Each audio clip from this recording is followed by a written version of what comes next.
Black ম্যাজিকের সাথে ক্যান্সারের একটা যোগসূত্রের কথা অনেক অভিজ্ঞ এবং নির্ভরযোগ্য রাকিদের কাছ থেকে আমি শুনেছি। তারা তাদের অভিজ্ঞতার কথা বলেছে যে ক্যান্সারের মতো দুরারোগ্য ব্যাধি এর সাথে ব্ল্যাক ম্যাজিকের কানেকশন অনেক বেশি। এই রক্ষা কবচ আমলগুলো বিশেষভাবে পালনীয় সকাল সন্ধ্যায়। এটা যদি নিয়মিত কেউ করে, আল্লাহ তাআলা তাকে হেফাজত রাখবেন। আমি আব্দুল্লাহ, একজন ক্যান্সার রোগী। আমাদের ফ্যামিলিতে আমার বাবা চাচারা অল্প বয়সে মারা যান। তাই আমার ছোট ভাইয়ের বউ বিষয়টি নিয়ে একজন আলেমের সাথে কথা বললে তিনি আমার নাম আর আমার পিতামাতার নাম জেনে জানতে পারেন আমাদের পরিবারে পুরুষদের উপরে অনেক আগ থেকেই কালো জাদু করা হয়েছে, এবং তিনি তখন জিজ্ঞাসা করেন আমাদের মধ্যে বর্তমানে কোনো ক্যান্সার রোগী আছে কিনা। যেহেতু অনেক আগেই কালো জাদু করা হয়েছে, তাই সেটি দূর করা নাকি অনেক কষ্টকর হবে। কোরআন ও হাদিসের আলোকে আমি এর সমাধান চাচ্ছি, আর যাতে আমাদের পরিবারে কেউ ক্ষতিগ্রস্ত না হয় তার জন্য কি করণীয় দয়া করে জানাবেন।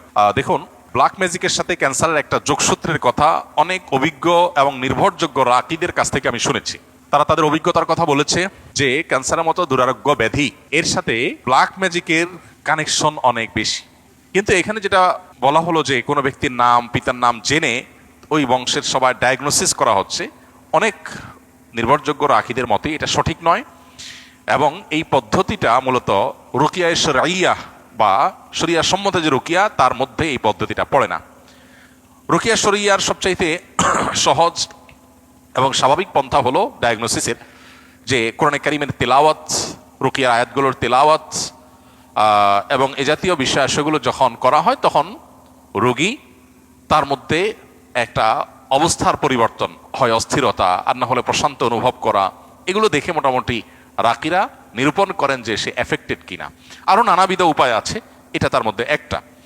তো এই যে নাম বাপের নাম জেনে পুরো গোষ্ঠীর ডায়াগনোসিস করা, দূর থেকে শুধুমাত্র এই নাম দিয়ে ডায়াগনোসিস করা, এটাকে রুকিয়া শরঈয়ার সাথে জড়িত রাকিরা সঠিক বলেন না। এটা হলো একটা কথা। দ্বিতীয় কথা হলো যে আমরা আত্মরক্ষা কিভাবে করতে পারবো। আসুন্নাহ ফাউন্ডেশন থেকে ইনশাআল্লাহ আগামী সপ্তাহের মধ্যে আশা করছি আমরা একটা লিফলেট আমরা প্রকাশ করব, যেটা আসুন্নাহ ফাউন্ডেশন অফিস থেকে সংগ্রহ করা যাবে বা অনলাইন থেকে আমাদের ওয়েবসাইটগুলো থেকে ডাউনলোড করে নামিয়ে নেওয়া যাবে। কেউ চাইলে ফ্রি সংগ্রহ করে বিতরণও করতে পারবে ইনশাআল্লাহ। সেখানে আমরা জিন জাদু ইত্যাদিতে আক্রান্ত মানুষদের সিমটমগুলো কি থাকে সাধারণত সেগুলোকে আমরা একত্র করে দিয়েছি, এবং সেখানে ব্ল্যাক ম্যাজিক এবং দুষ্ট জিন বদনজর এগুলোর আক্রমণ থেকে, এগুলোর উপদ্রব থেকে নিজেদেরকে সেফ বা নিরাপদ রাখার উপায় কি কোরআন হাদিসের আলোকে অনেকগুলো গাইডলাইন সেখানে দেওয়া আছে। এগুলো আমরা মেনে চললে আশা করা যায় আল্লাহ তাআলা আমাদেরকে হেফাজত করবেন। এর ভিতরে মোস্ট কমন হলো সকাল সন্ধ্যার দোয়া এবং জিকির।